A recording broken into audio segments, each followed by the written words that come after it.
I don't have to worry about sending it to my kids. Yeah, I shaved her I know back. where You it might came not from. recognize her. Okay. Right, yeah, he's in the booth. Hey, contestants, how you doing? Glad you could be here. How many people do we have playing today? So you're playing with yourself, huh? Cookie, please. Sorry, just type your name in, okay? Sports. Okay, you want to do a 7-question game or you want 21? It doesn't catch it. 30 seconds. Okay there, heads up. Your buzzer's letter B as in butcher shop. Oh, heading for me. Here, try it. What the hell? broken. Bring it up now. 20 seconds. We got 20. Hey, we got 20. All right, question comes on the screen. You think you know the answer, you buzz in, you pick one of the choices on the screen. You got that? 10 seconds. Good luck. Okay, here we go. Lose the desktop. Okay, thank you. Go to black. What's that? Okay, great. Okay, guys, stand by. Weeks for delivery. Order today.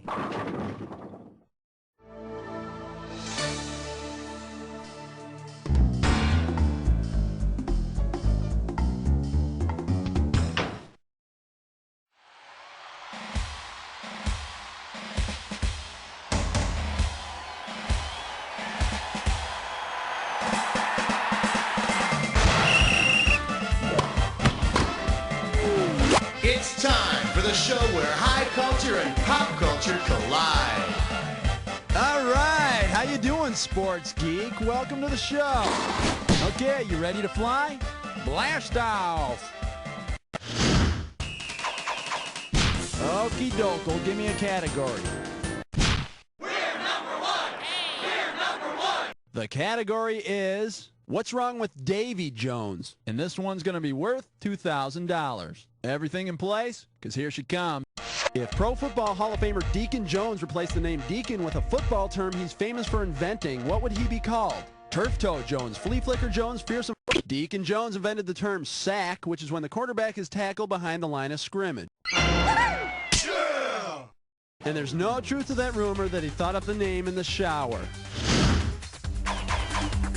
All right, come on, hit me. Down! Question 2! And the category is things Daddy can't fix. And there's $1,000 riding on this one. Get ready to buzz, because here it comes. Suppose Tori Spelling gets her own show on which she demonstrates martial arts breaking techniques. According to the rules, which part of her body can she not use to split a brick or a board? Elbow, thumb, forehead, or nose? Ow! I Yeah! In breaking techniques, the nose is not used as a weapon. And you can't do a show next season if you're dead, Tori. Okay, pick it. 3! The name of this category is things your older brother told you. Okay, this isn't going to be easy, but you're looking at $3,000. Your older brother has just told you to go pick him up a couple of flying condoms so he and his girlfriend can participate in their favorite leisure activity. You go to the local sex shop and ask for some flying condoms. After the clerk chuckles, where does he send you? To the fishing tackle shop up the street, to the bike... A sex shop with a gun shop around the corner? Nice town you live in.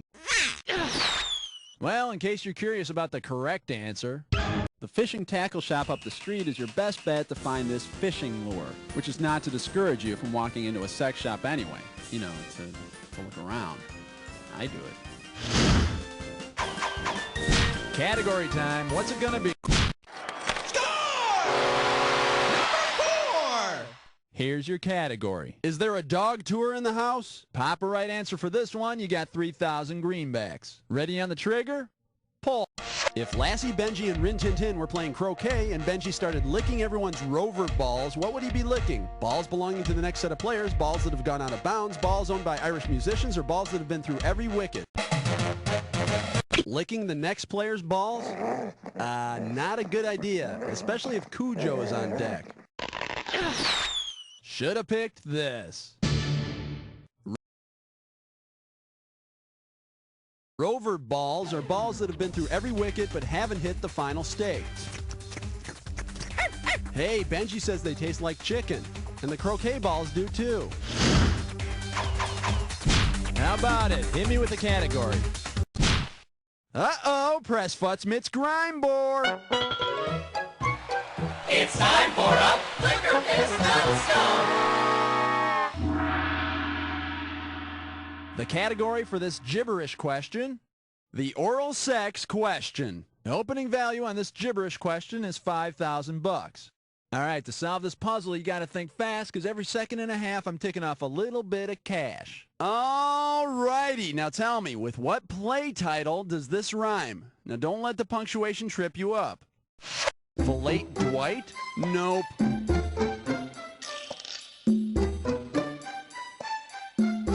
Here's your first hint. It's a play and a movie. Ooh, you think you got it? You know, my great white hope is that milk will be on sale this weekend. Milk. Okay. 1, 2, 3, 4, 5, 6. The category behind this question is late bloomer. I'm paying out $2,000 if you get this one right. Remember that episode of the Brady Bunch where Bobby's obsessed with winning a trophy? Well, imagine Bobby's finally won one. He just swept the obstacle pole bucking, underhand chop, and boom run events. For what sport is his trophy? Equestrian dressage? Bobby just won a lumberjack contest.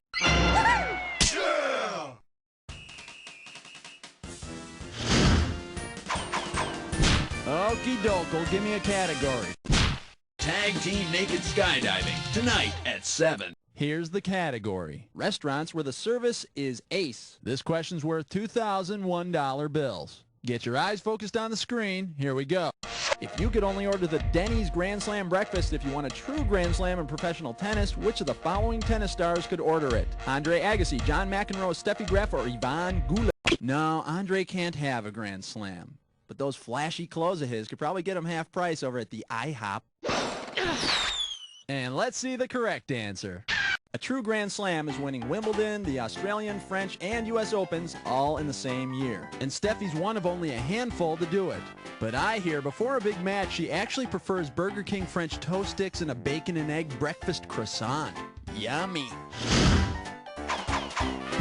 All right, come on, hit me. We need a category. 2, 4, 6, 8. Question 8 is jailbait. Go 8. And the category is leaving the Las Vegas Runnin' Rebels. And this one's going to be worth $1,000. Imagine this. Nicolas Cage is making a basketball movie called Cagers. Based on the origin of the term, which method acting technique should he use? Learn to play a shrewd cagey game. Play basketball while inside a cage. Replace the nets with cage. In a word? No! Let's see what a good player would have answered. Cage knows that basketball games used to be played in cages. It'll make an okay movie. And I hear it co-stars Sherilyn Fentz. Runners, take your mark. Set. 9. All right, let's see what we're doing here. Soul kissing on ice. You get this one right, you got $2,000 coming at you. Would you believe it? You're the only woman who showed up at the referees convention again. A hockey official has you cornered at the bar and asks you to come up to his room for a purely professional discussion. How do you show him you know he's lying? Because he's high-sticking. Pull an imaginary stick toward your stomach, rotate your fist in front of your chest, hit your knee with your palm, or hold your fist together by your head. No, that's the signal for kneeing. He's going to need that signal if he doesn't get his hand off your ass.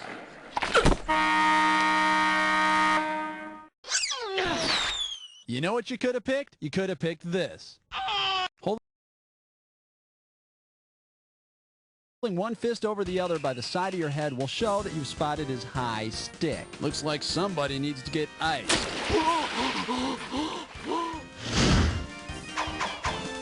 Okay, pick a category. Hang 10. The category? Amputation on the polo grounds. Okay, $2,000 is coming your way if you get this one. On your marks, get set, here's the question. Why would it be a cruel irony to lose your right arm as a result of a polo injury? Polo goals are called right armers. Polo mallets may not be held in the left hand. All horses must be steered with the right arm, or polo horses only have 3 legs. Right armors? Looks like you could use some wrong armor.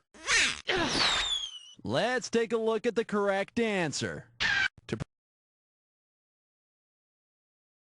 prevent mallet collisions, polo players must hold their sticks with the right hand and steer with the left. Unless you're Prince Charles, in which case you just hang on and try not to bounce your chin on the horse's head so much. All right, round 1 is a thing of the past, so focus up and, hey, let's play 2. All right, this is round 2, and 2 is twice 1, which means all the questions are double. Sounds good, huh? Okay, let's do it. How about it? U-G-L-Y, you ain't got no alibi, 11. And this category is Joni Loves Hockey. All right, you're going to be pretty good if you get this one. It's worth $6,000. Hang on tight. Here we go. Imagine that the TV series Happy Days was inspired by the life of legendary Toronto Maple Leaf Happy Day. Which of the following episodes would you not expect to see? Happy and Richie buy the Maple Leafs. Happy coaches 5 Stanley Cup Leaf teams. Chachi and Happy become Hall of Famers, or Happy and the Fonz become NHL refs. Oh, I'm sorry, that's incorrect. But it was a really bad guess. Too bad you didn't pick this. He did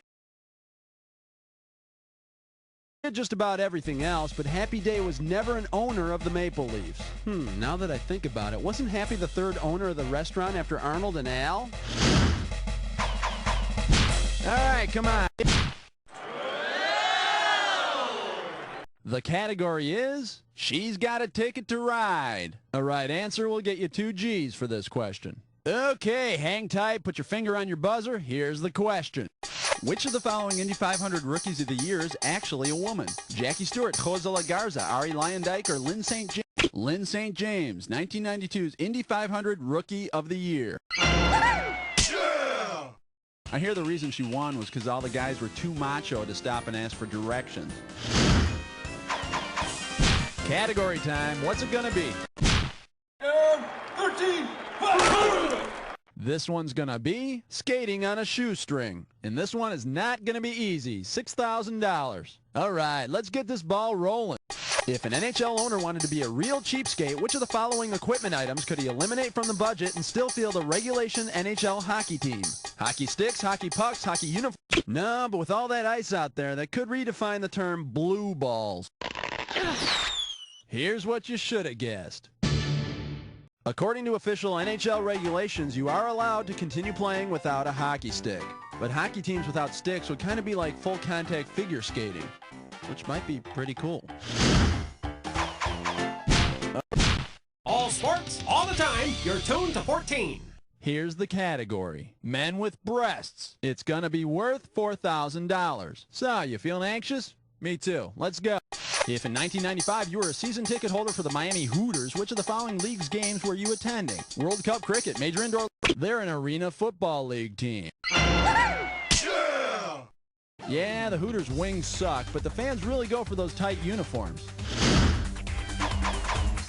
Okay. Love 15. The category is long, hard, and laminated. And this one shouldn't be too tough. 4K for this one. Wipe off your finger and get it ready. Let's get busy. In skiing, the front of a ski is called the shoulder, the middle is the waist, and the back is the heel. If you wanted your lover to have the figure of a fast ski, which of the following should he or she have? A wide waist, wide shoulders, wide heels, or a wide rump? Yes, I'm looking for someone with very wide heels and no money. Anyone interested in the right answer? Here you go. A wide front, narrow middle, and medium back will maximize your speed. Then throw some bindings on them and the fun really begins. All right, come on, hit me. Uh-oh, Wes Musrich climb more. Once again, it's time for a ticklish Tesco. Here's your gibberish category. Bad advice for stand-up comics. Opening value for this gibberish question is 10,000 beans. Okay, now remember, the faster you solve this puzzle, the more money you win. Okay, tell me, with what bit of coaching advice does this rhyme? Make a small poo the last bit.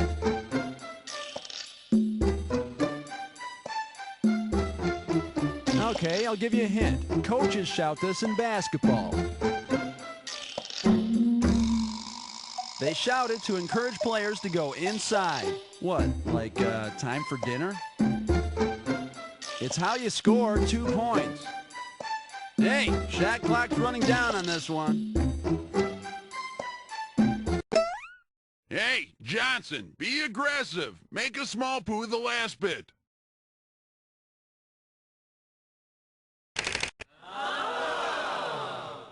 So what's his next piece of handy advice? Throw the ball into the basket? How about...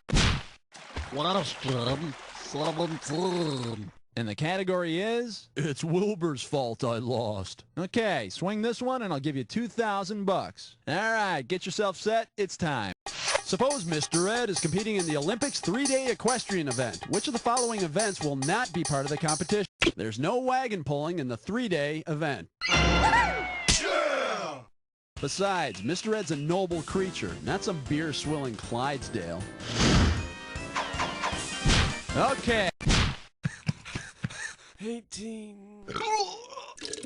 Here's your category, missing the zone. And there's $6,000 at the end of this question. You know, as of 1996, Reggie Jackson led all Major League players in career strikeouts with over 2,500 of them.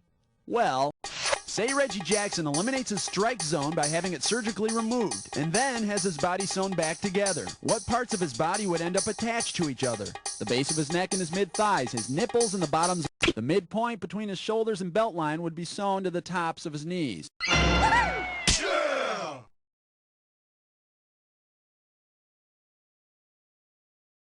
On the bright side, he'd never strike out. And the downside, he might get mistaken for a giant starfish. Category time. What's it gonna be? 19 here. Get your ice cold 19. The name of this category is In Your Face Children's Games. And if you can figure this one out, I can pay you $4,000. Imagine this. Suppose LA Lakers Cedric Ceballos started training for the 1992 NBA Slam Dunk Contest as a young boy. Which kid's game would have given him the best training to perform his unique dunk? Pin the tail on the donkey, the three-legged race, the... Here's a little spending money. And here's the right answer. Cedric Ceballos performed his winning dunk while blindfolded. His incredible performance earned him $20,000 and an extra piece of birthday cake. Okie doke, we'll get 20. The category behind this question is, honey, can we get this on tape? And this one's $4,000 for a right answer. Okay, imagine you and a date are watching the telecast of the November 18th, 1968 AFL game between the New York Jets and the Oakland Raiders. Suddenly, your date ends the way the telecast did. What happens? The game was preempted with 2 minutes to go to show the movie Heidi. When this happens on TV, thousands of people get angry. When this happens to your date, you get arrested. All right, come on, hit me. We need a cat.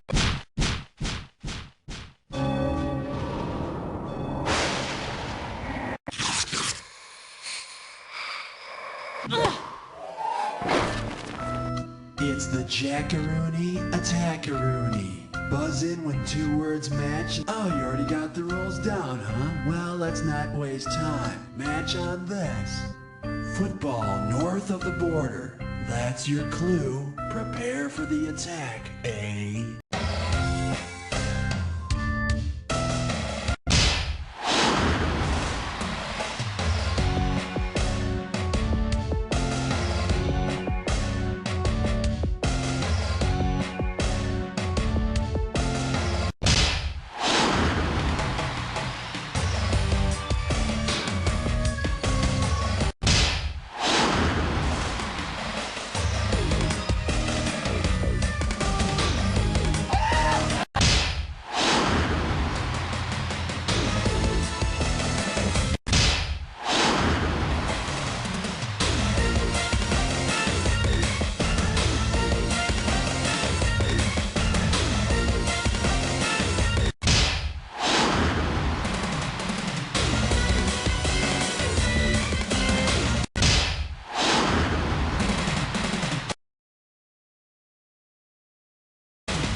Way to attack the attack! Let's check out the final tally! Player, that's a good score. It's not a great score, it's not a bad score, and here's the final score. You don't know Jack! Okay, great show, everybody. Cue commercials, and Cookie, can you find out what's happening with the contestants? Listen, excuse me, whenever you feel like playing again, you just gotta let me know, all right? Hi, honey, come over here. Come over.